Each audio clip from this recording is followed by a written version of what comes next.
Magandang umaga pong muli, mga kapatid ko ay Kristo. Magandang umaga po. So ngayon po ay pinagdiriwang natin ang kapistahan ni Guadalupe, Birhen ng Guadalupe. Ibig sabihin mga kapatid, Kristo, isa sa mga aparisyon ng ating Inang Maria, ipinapahiwatig sa atin ang kanyang pagparito sa mundong ibabaw ay isang malaking kagalakan para sa atin upang sa ating katubusan sa ating mga kasalanan. Sa pamamagitan ng Inang Maria, ipinapahiwatig sa atin na tayo din ay dapat mayroong malalim na pananampalataya sa kanyang anak na si Kristo Jesus. Narinig po natin mga kapatid Kristo ang tungkol sa ebanghelyo natin ngayon, ang pagbisita ni Maria sa kanyang pinsang si Elizabeth. Sa ang misteryo po ito ng Santo Rosario natin maririnig. Sa tuwa, di po ba? Pangalawang misteryo, ang pagbisita ni Maria kay Elizabeth. Ibig sabihin mga kapatid kay Kristo, noong malaman ni Maria na si Elizabeth ay nagdadalawang tao at ika-6 na buwan, walang pagdadalawang isip na pinuntahan niya ang kanyang pinsan kahit na siya ay buntis. Di ba po, dinalaw si ni Gabriel. Anghel Gabriel, sinabi na siya ay maglilihi ng isang lalaki at tatawaging Jesus. Sa oras na pagkarinig niya na ang kanyang pinsang si Elizabeth ay nasa ika-6 na buwan ng kanyang pagdadalawang tao, pinuntahan niya ang kanyang pinsan. Isang pagpapakita sa ating mga kapatid ang kababaang loob ni ng Maria. Kahit na siya'y nagdadalang tao, pinili pa rin niya na tulungan kanyang pinsan sapagkat si Elizabeth ay matanda. Matanda na po, di po ba? Sa kapanahonan na ngayon kapag may matanda kang nakitang babae na buntis, anong masasabi nyo? Ha? Halimbawa po, may nakita kayong matandang babaeng buntis, anong masasabi nyo?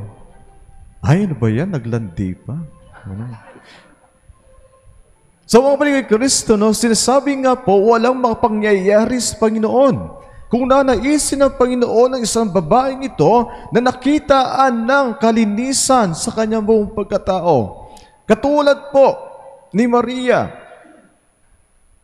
walang baahitungis na kasalanan ng ating ina, kaya nga siyang pinili ng Panginoon para maging ina ng ating Panginoong Jesucristo. Ang dalawang karakter na to, mga kapatid, Kristo ay mahalaga sa kaligtasan ng sangkatauhan. Bakit po? Sapagkat ang dalawang ina na to ay ipinagbubuntis ang dalawang karakter sa atin. Bakit?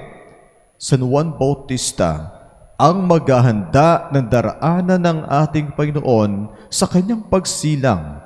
At si Jesus ang pinakamalaga na karakter na binanggit. Kung saan mga kapatid Kristo, pinapahiwatig sa atin na sa dalawang ito, magmumula ang kaligtasan ng buong sanlibutan. Sa dalawang ito, magmumula ang isang pananampalataya ng isang katauhan kay Kristo Jesus. Kaya nga, mahalaga sa atin na pinagdiriwang din natin ang mga aparisyon ng ating Inang Maria, sapagkat ito'y pagpapaalala sa atin ng ating ina ang ating tapat na pananampalataya sa kanyang anak. Sapagkat si Maria mismo, siya mismo ang unang o kauna-unahang mananampalataya ng ating Panginoon. Bakit? Sa papaanong paraan? Noong tanggapin niya ang paanyaya ng anghel, anong sinabi niya?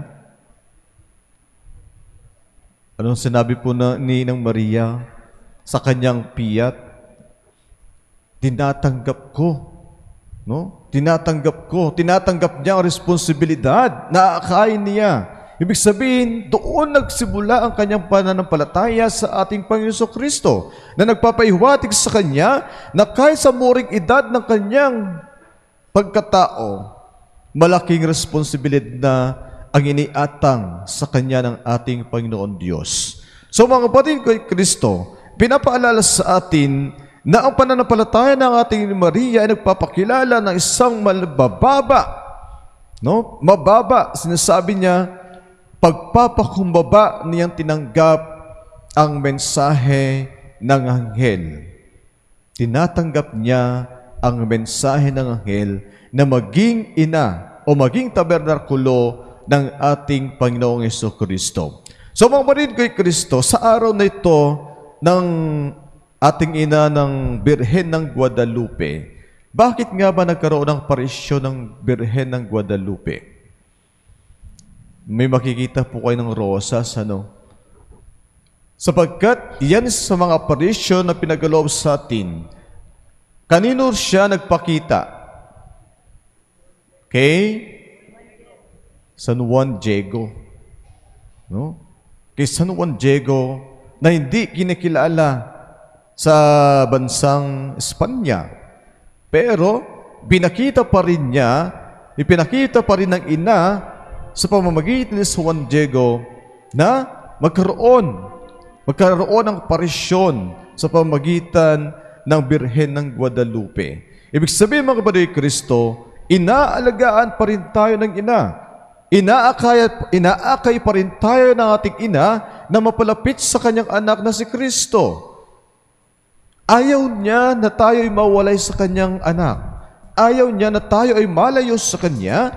Kaya may mga parisyon ng ating ina na nagpapakita sa atin ng pagkalapit sa kanyang anak na si Jesus. Kaya nga po tayo po, lagi nating binibigyan ng pagpaparangal ang ating ina. Sapagkat sa pamamagitan niya, walang iluluwal o ilalabas na manunubos ng sanlibutan. Sa pamamagitan ng Inang Maria, walang tagapagligtas na may papanganak sa mundong ibabaw. E paano kung tinanggihan niya ang mensahe ng Anghel Gabriel? Meron kaya tayong matatawag na Jesus? Meron kaya tayong matatawag na Mesiyas? Meron kaya tayong matatawag na Emmanuel? Wala. Kaya nga napakahalaga ang katungkulan ni Maria o papel sa kaligtasan ng sanlibutan. Sa pamamagitan niya, ipinapakilala sa atin ng Inang Maria na tayo din kailangan magkaroon ng kababaang loob sa harapan ng ating Panginoon Diyos sa pamamagitan ng kanyang anak na iluluwal sa mundong ibabaw. So mga baligay Kristo, isang mahalaga sa atin sa araw na ito ang pagpapakita muli ng ating Inang Maria sa mga tao sa pamamagitan ng Birhen ng Guadalupe. Isang pagpapaalala sa atin na tayo din dapat ay laging nakatuon ang pansin natin sa kanyang anak na si Jesus na iluluwal sa mundong ibabaw para sa ating kagalakan, pagpupurit, pasasalamat sa ating Panginoon, ang ating manunubos, tagapagligtas, at ang ating Emmanuel.